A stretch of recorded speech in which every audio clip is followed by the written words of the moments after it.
dia a todos, paz, graça, bom domingo.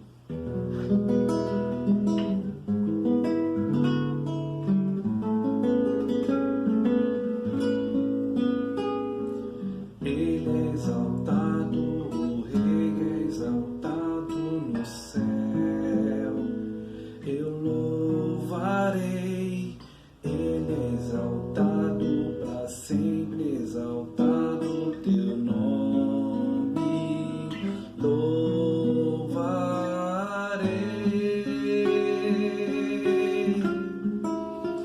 Ele é o Senhor, tua verdade vai sempre reinar. Terra e céu glorifiquem teu santo nome. Ele é exaltado, o Rei é exaltado no céu. Ele é exaltado, o Rei é exaltado no céu. Eu louvarei, Ele é exaltado para sempre, exaltado o teu nome. Louvarei.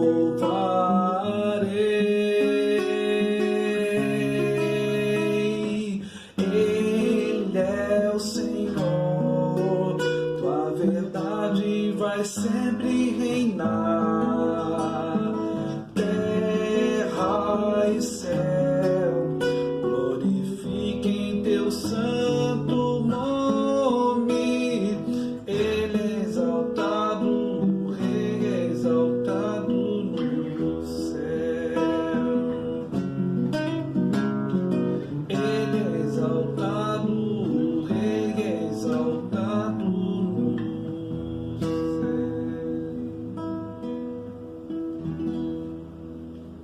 Olá, queridos, tudo bem? Espero que todos estejam bem. O meu desejo é que essa meditação que nós vamos fazer nesse dia possa trazer um benefício, uma maturidade, um crescimento espiritual à sua vida. Que eu queria compartilhar com cada um de vocês nesse dia algo que tem falado do meu coração. E antes de nós entrarmos já no assunto, eu gostaria de dizer que existe uma frase que alguém já declarou, que naquilo que é essencial, todos nós precisamos ter unidade, estarmos unidos. Por exemplo, com relação à salvação, né? Todos nós, todas as denominações sabem que não existe outro nome que, dado nos céus ou na terra, que pode salvar, a não ser o nome de Jesus. Nisso, todas as denominações evangélicas são unidas com relação a isso. Com relação à Trindade, todos os evangélicos creem na Trindade, no Deus Pai, no Deus Filho e Deus Espírito Santo. E todos nós também, como igreja evangélica a nível mundial, né, nós cremos que a Bíblia é a regra de fé e prática, que a única palavra de Deus é a Bíblia, né? Então, com relação a isso, todas as denominações, elas têm unidade. Agora, já nos assuntos secundários, nós precisamos ter liberdade, né? Porque nem todos pensam da mesma forma, né? Por exemplo, os irmãos batistas acreditam que o batismo tem que ser por imersão. Já os nossos irmãos presbiterianos acreditam que a aspersão é a forma mais bíblica. Então, com relação a assuntos secundários, nós, como corpo de Cristo, nós precisamos ter liberdade, né? Outro exemplo é com relação à Santa Ceia. A ceia, ela, quando é orada, consagrada ao Senhor, de fato ela se transforma no corpo de Cristo, ela apenas simboliza o corpo de Cristo, né? Os nossos irmãos luteranos acreditam que a ceia, ela, quando é orada e consagrada ao Senhor, de fato, ela se transforma literalmente no corpo de Cristo, o pão, e o suco de vinho, no suco de uva, o vinho se transforma literalmente no sangue de Cristo. Mas em tudo isso nós precisamos ter liberdade, porque isso não pode nos distanciarmos uns dos outros. Isso é são coisas secundárias. Então, nós não devemos achar que eles não são nossos irmãos, que nós professamos fés diferente com relação a isso, porque precisamos ter a liberdade de saber que todos nós cremos na palavra de Deus, cremos no mesmo Deus, e aquilo que é secundário nós precisamos ter liberdade. Mas em todas as coisas, nós precisamos, acima de tudo, nós precisamos ter amor. Amar uns aos outros, amar os nossos irmãos. Ainda que eles pensem de modo diferente de nós, o importante é que nós somos, no que é essencial, nós pensamos na mesma coisa, e por isso nós precisamos e temos a unidade do Espírito Santo em todas as igrejas evangélicas, né, naquilo que é essencial. E eu estou dizendo tudo isso por quê? Porque o que eu quero compartilhar com os irmãos nessa breve meditação nesse momento é o resultado de eu ter acabado recentemente de ter lido o livro do Apocalipse e também de estar passando, né, a novela do Apocalipse na TV Record, que talvez alguns de nós estejamos assistindo ou não, mas também ela é uma meditação a respeito de tudo aquilo que eu tenho ouvido e visto em alguns debates e algumas perguntas que têm se feito em termos de mídia evangélica, né? E também isso é resultado, entre outras coisas, de eu ter lido livros com um tema a respeito também do fim dos tempos nesses dias de pandemia. E a pergunta que eu faço para você, meu querido irmão, minha querida irmã, é que será mesmo que nós estamos vivendo esses dias, de fato são os dias derradeiros, são os últimos dias? Nós estamos vivendo a era do Apocalipse, a volta de Jesus? Então a minha intenção nesse dia, nesse estudo breve que nós iremos fazer, não é polemizar, né? Não é apenas trazer um breve conhecimento das doutrinas, das últimas coisas que a Bíblia fala, né? Pois eu penso que se conhecermos a respeito da doutrina das últimas coisas, ao estudarmos essas doutrinas, isso vai trazer um pouco de segurança, vai gerar paz no nosso coração e também eu acredito que vai gerar maturidade espiritual nas nossas vidas com relação a tudo isso que nós estamos vivendo nesses dias, que é a pandemia. E ao estudarmos sobre este tema tão complexo, quero deixar claro que existem outras formas de pensamento contrário aos meus, que também têm bases bíblicas para serem discordadas ou apoiadas por qualquer cristão que pensa de outro modo. Então, se você pensa diferente daquilo que eu vou trazer hoje para você, não tem problema, irmão. Isso são coisas secundárias. O importante é nós nos amarmos. O importante é, em todas as coisas, o amor prevalecer. E eu reconheço que, apesar de ser um assunto secundário a respeito da doutrina das últimas coisas, ele me parece relevante nesses dias que nós estamos vivendo. E caso você tenha uma opinião diferente da que eu vou trazer nesse tema, nós precisamos que o amor cristão ele domine nossas vidas e que o amor cristão sobressaia sobre as nossas vidas, independentemente se você pensa de modo contrário ao que eu vou compartilhar através desse estudo. Minha intenção é trazer consolo, é trazer entendimento, é trazer crescimento espiritual para você nesse dia, é poder responder algumas questões que talvez possam ter surgido na sua mente com relação a tudo isso que nós estamos vivendo, se de fato esses são os últimos dias, se de fato Jesus já está voltando, o que virá daqui para frente, né? Então, eu vou abordar a minha opinião, aquilo que eu penso com relação ao milênio, o que a igreja vai enfrentar daqui para frente. E como eu disse, eu quero reconhecer que esse é um assunto bem rico e também bem extenso e que talvez eu vou ter que fazer um estudo mais sucinto, né, com relação a esse tema, porque talvez não dê para a gente discutir a respeito de todos os pormenores dessa posição que eu vou trazer para os irmãos nesse dia. Então, partindo do ponto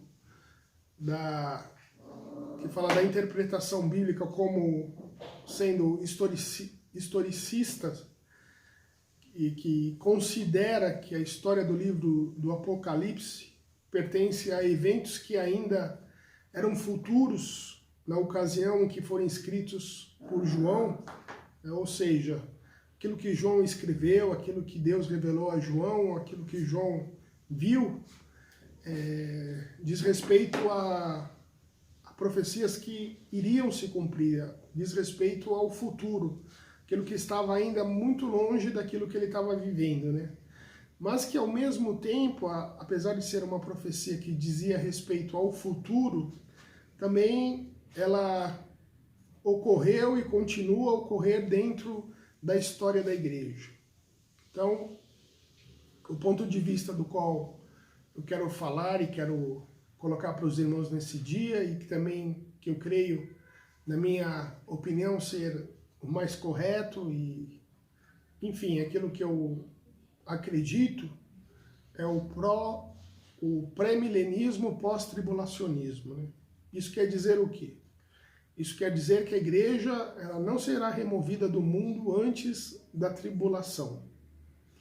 Que essa tribulação que a igreja sofrerá nos últimos dias será um período de 7 anos, conforme Daniel, capítulo 9, versículos de 20 a 27, e que a igreja ela passará suportando pela graça de Deus e a provisão de Deus esse período de tribulação que virá sobre a face da terra e que também não poupará a igreja, né? Então, os pré-pós-tribulacionistas distinguem entre a grande tribulação, que será um período de 3 anos e meio, e a ira de Deus, que será também um período de 3 anos e meio, que resultará nos 7 anos de tribulação que virá sobre a terra, mas que a igreja ela estará presente em todo esse período de 7 anos de tribulação, mas nos 3 anos e meio últimos dos 7 anos, ela será guardada, ainda que a ira de Deus virá sobre a terra, e ela estará presente na terra, ela será guardada da ira de Deus que virá sobre o mundo. Então a tribulação, ela é parcialmente infligida, né? Parcialmente infligida pelos cristãos, sobre os cristãos, né? Ela é infligida, o diabo fará isso, né? Trará perseguição, trará sofrimento à igreja de Deus, e os cristãos eles estarão presentes e sofrerão todo esse sofrimento aqui na terra durante esse período. O termo eleito, que está lá em Mateus 24, diz que após a tribulação, né, os anjos ajuntarão os eleitos de Deus, lá no versículo 29 e 31. Então, esse versículo ele deve ser compreendido de acordo com o seu uso em outras partes das Escrituras, em que significa que os crentes eles são esses eleitos que estarão presentes na tribulação que virá sobre a terra. Então, desde o dia de Pentecostes, o termo eleitos então tem sido designado à igreja. Então, a ira de Deus se manifestará nos 3 anos e meio restantes, que visará somente sobre as pessoas que continuarão rebeldes. Então, serão 7 anos de tribulação que virá sobre a terra. A igreja ela estará presente nesses 7 anos que virão sobre a terra de tribulação.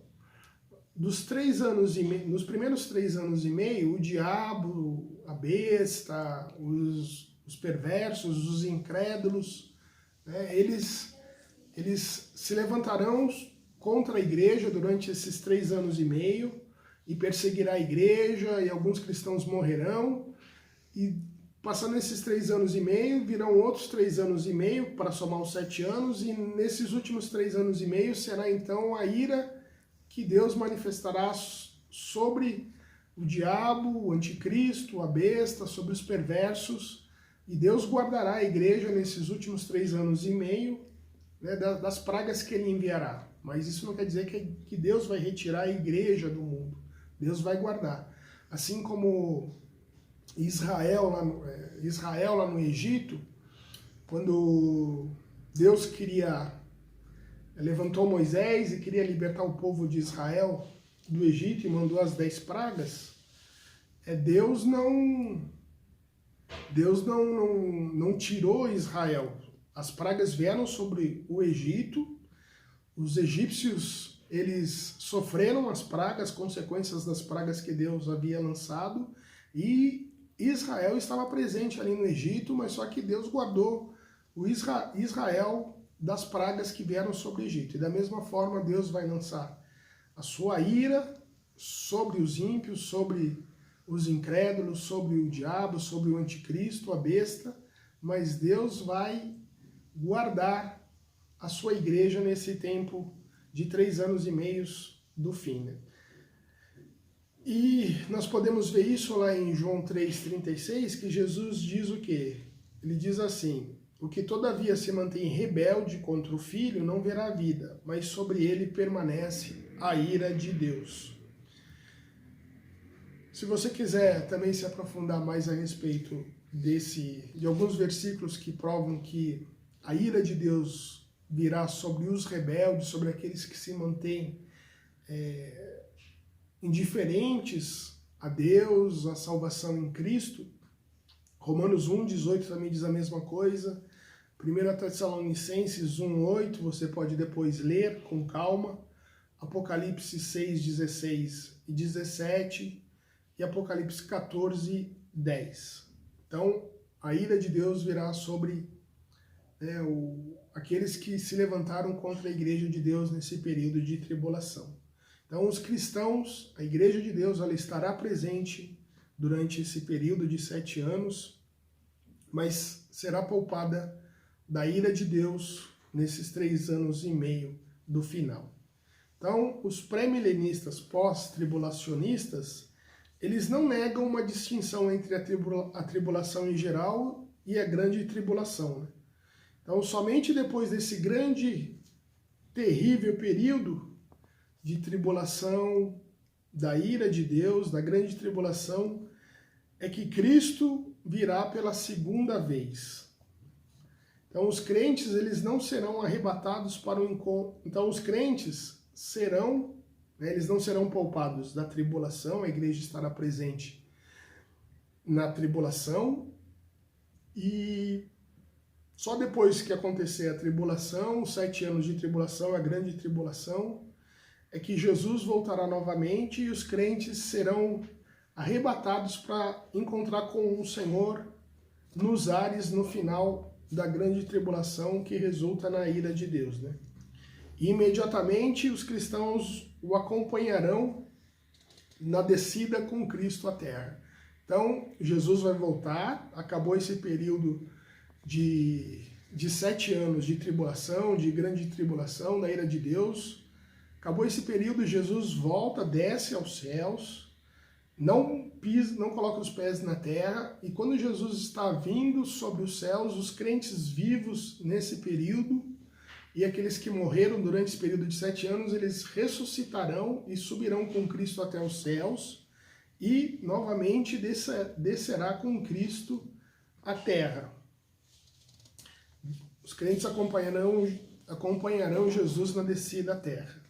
Isso a gente pode ver lá em 1 Tessalonicenses 4,17, né, que fala sobre a vinda do Senhor que ocorrerá no fim da grande tribulação.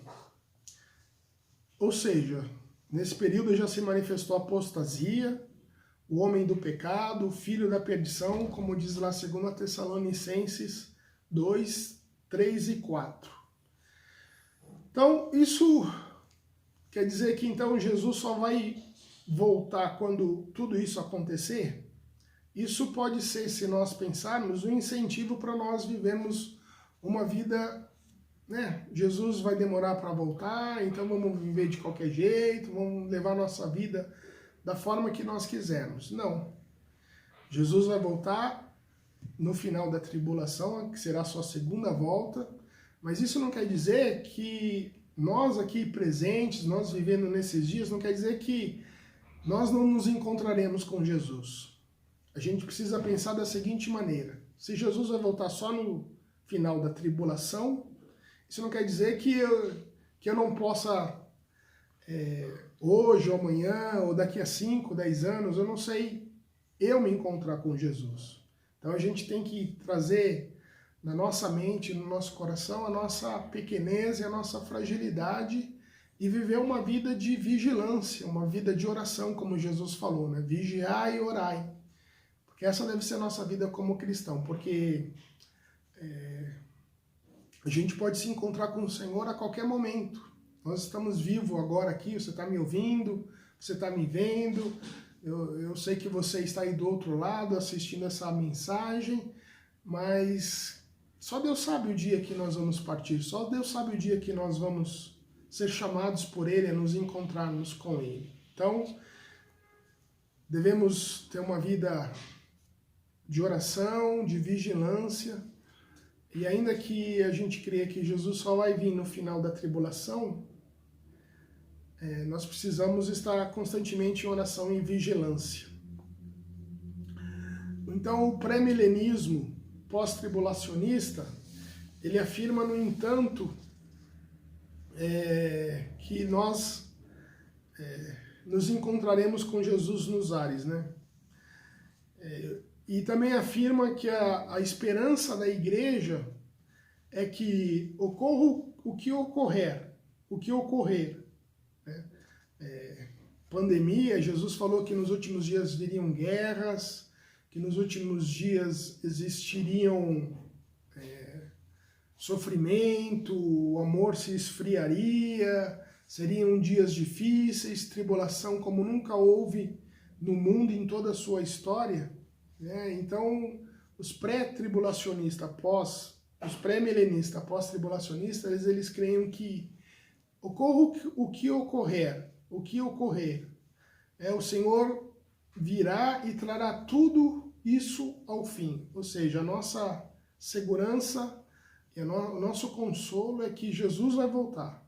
E que quando Ele voltar, tudo isso vai acabar e nós estaremos com Ele para todo sempre na eternidade. A nossa esperança está na segunda vinda do Senhor. Que nós nos encontraremos com Ele nos ares, no final da tribulação, e imediatamente nos acompanharemos Ele na descida triunfante para a terra. Mais uma passagem significativa é 2 Tessalonicenses 2, 6 e 7, diz, né? E agora sabeis que o detém. Detém o quê? O anticristo, a manifestação do anticristo. Quem o detém? Então, nós cremos que quem o detém é o poder de Deus. Em outras palavras, Jesus ele deu claramente a entender que o Espírito Santo ele estará presente durante a tribulação aqui na Terra. Ele vai fortalecer os cristãos, ele vai estar presente, ele não vai se retirar, ele não vai abandonar a sua igreja, mas ele estará presente nesse período de tribulação, de grande tribulação sobre a terra, e ele vai dar poder aos cristãos presentes na tribulação para testemunhar, para pregar o evangelho, e nesse período nós vamos ver assim um poder sobrenatural que Deus vai manifestar, um mover sobrenatural de Deus sobre a terra, nesse tempo de tribulação, de período da ira de Deus se manifestando. Vai ser um período onde a igreja vai pregar o Evangelho, onde o poder do Espírito Santo vai ser de uma forma assim sobrenatural, manifestado, vai haver uma evangelização maciça sobre a terra, uma evangelização poderosa, como houve lá nos dias de Pentecostes, os sinais, os prodígios, e que nesse tempo de tribulação, muitas pessoas vão ser alcançadas e vão ser regeneradas pelo poder do Espírito Santo, da pregação da palavra de Deus, mais do que nós temos vistos nesses dias. Então, com o fim do milênio, com o fim da tribulação, a tribulação durante 3 anos e meio, e depois mais 3 anos e meio que virá a ira de Deus, somando 7 anos do milênio e da perseguição da igreja. Ao acabar tudo isso, Jesus vem, os cristãos vivos são arrebatados para se encontrar com ele, os cristãos mortos ressuscitam, se encontram com Jesus no céu e voltam à terra, descem à terra, e aí começa o milênio, que durará 1000 anos, na terra, e essa terra será transformada e o reino de Cristo será restabelecido neste mundo, e Jesus vai reinar fisicamente neste mundo com a sua igreja. Depois desse período de 1000 anos, a Bíblia diz que descerá do céu a nova Jerusalém, e esse mundo será transformado, renovado, e nós viveremos neste mundo com o Senhor para todo sempre. Então, esse de um modo assim, muito geral, a doutrina do pré-tribulacionista, o pré-milenista pós-tribulacionismo. E tudo isso traz para nós um desejo, quando nós aprendemos a respeito disso, sobre o estudo das últimas coisas, o que virá, o que acontecerá daqui para frente, eu acho que isso traz uma certa esperança para nós, em sabermos que Deus está no controle, de que nós precisamos nos animar, não nos abater, não nos desencorajarmos, mas pelo contrário nos encorajarmos, sabendo que no final tudo vai dar certo, pois tudo está no controle soberano de Deus e do nosso Salvador. Então, brevemente falando, esse é um resumo a respeito da doutrina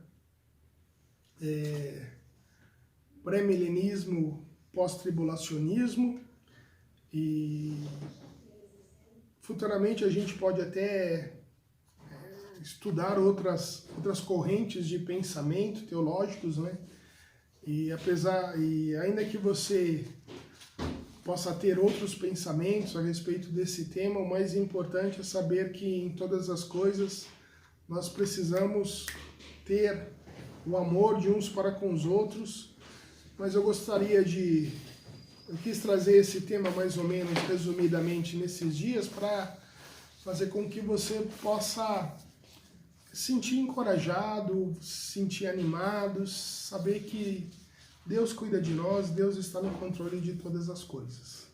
Então eu quero orar com você nesse momento, pedir que Deus possa te abençoar e possa te fortalecer e possa trazer consolo, crescimento espiritual e esperança no seu coração.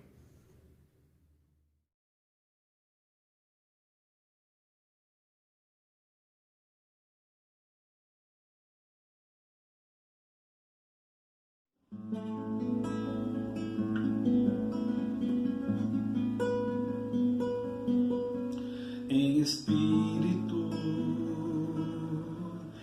em verdade, te adoramos,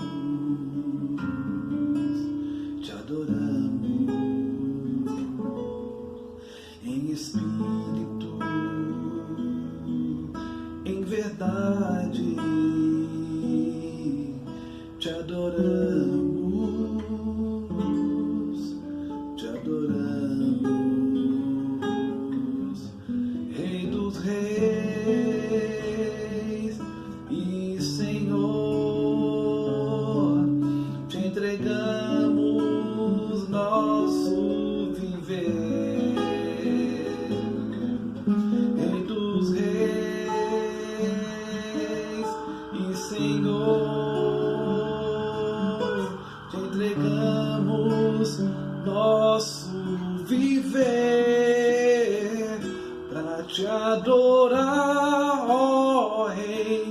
dos reis.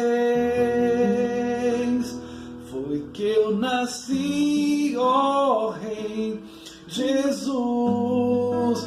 Meu prazer é te louvar, meu prazer é estar nos átrios do Senhor. Meu prazer é viver na casa de Deus, onde flui